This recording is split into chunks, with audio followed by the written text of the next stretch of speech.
في طفولتنا كنا نتابع بشغف مغامرات النمر المقنع، المصارع الغامض الذي كان يقاتل من أجل العدالة. لكن هل تساءلت يوماً عن هوية هذا البطل؟ الجزء الأول تدور أحداث المسلسل حول ناوتو داتي، وهو يتيم نشأ في دار الأيتام بيت الأطفال. بعد أن كبر انضم إلى منظمة سرية تدعى كهف النمور أوف تايجرز دين، والتي تقوم بتدريب المصارعين على القتال بوحشية مقابل نصف أرباحهم. أصبح ناوتو أحد أعنف المصارعين في أمريكا تحت اسم النمر المقنع، لكن حياته تتغير عندما يعود إلى اليابان ويزور دار الأيتام الذي نشأ فيه. هناك يلتقي بصبي يعجب به ويخبره بأنه يريد أن يصبح شريراً مثله. يشعر ناوتو بالندم ويقرر تغيير مساره، فيتمرد على منظمة كهف النمور ويبدأ في محاربة الشر متبرعاً بأرباح لدعم الأيتام. هذا القرار يجعله هدفاً للمنظمة التي ترسل مصارعين محترفين للتخلص منه. في الجزء الثاني من المسلسل يظهر تاتسو أكو، وهو صحفي يتصنع الغباء والحماقة، لكنه في الحقيقة هو النمر المقنع الجديد. بعد وفاة النمر المقنع الأول ناوتو داتي في حادث سير أثناء إنقاذه لطفل، يتعهد تاتسو بإكمال مسيرته في محاربة الشر. ينضم تاتسو إلى منظمة كهف النمور ويتلقى تدريباً قاسياً، لكنه ينقلب عليها لاحقاً. يواجه العديد من المصارعين من منظمة شريرة تدعى اتحاد مصارعي الفضاء، الذين يسعون للسيطرة على عالم المصارعة.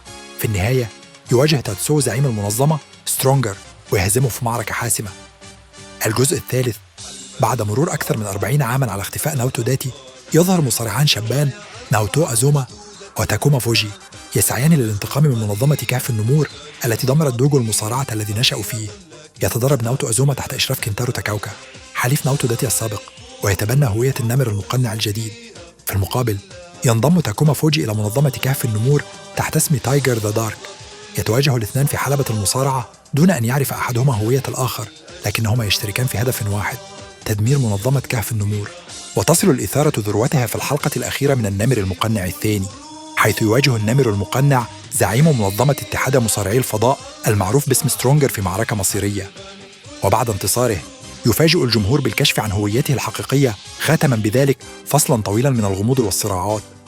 إذا لم تشاهد بعد هذه اللحظة المؤثرة، أو كنت من جيل التسعينات ولم تكمل القصة حتى النهاية، فندعوك لاكتشافها بنفسك ومتابعة حلقات النمر المقنع W التي تأخذ القصة إلى مستوى جديد من المواجهات والدراما. بث مسلسل النمر المقنع في 3 أجزاء متتالية، بدأ أولها عام 1969 وانتهى عام 1971، متضمناً 105 حلقة عرضت. ثم جاء الجزء الثاني بعنوان النمر المقنع الثاني، والذي استمر ب33 حلقة من 1981 حتى 1982، حيث نتابع فيه مغامرات تاتسو أكو الذي يواصل مسيرة البطل الأصلي.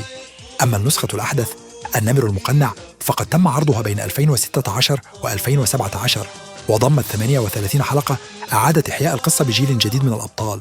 إذا كنت من محبين نمر المقنع وتريد اكتشاف تتمة القصة ومعرفة ما حدث بعد الأجزاء القديمة، فلا تفوت مشاهدة مسلسل النمر المقنع الذي عرض بين عامي 2016 و2017، ويتكون من 38 حلقة مشوقة. هذا الجزء يعيد إحياء الأسطورة من خلال جيل جديد من الأبطال، ويكشف صراعات حديثة بين الخير والشر داخل عالم المصارعة. وفي نهاية هذا الفيديو سأضع لك رابطاً لمتابعة الحلقات الجديدة مباشرة. لا تنسى أن تحفظ الفيديو في المفضلة وتتابع معنا باقي القصص.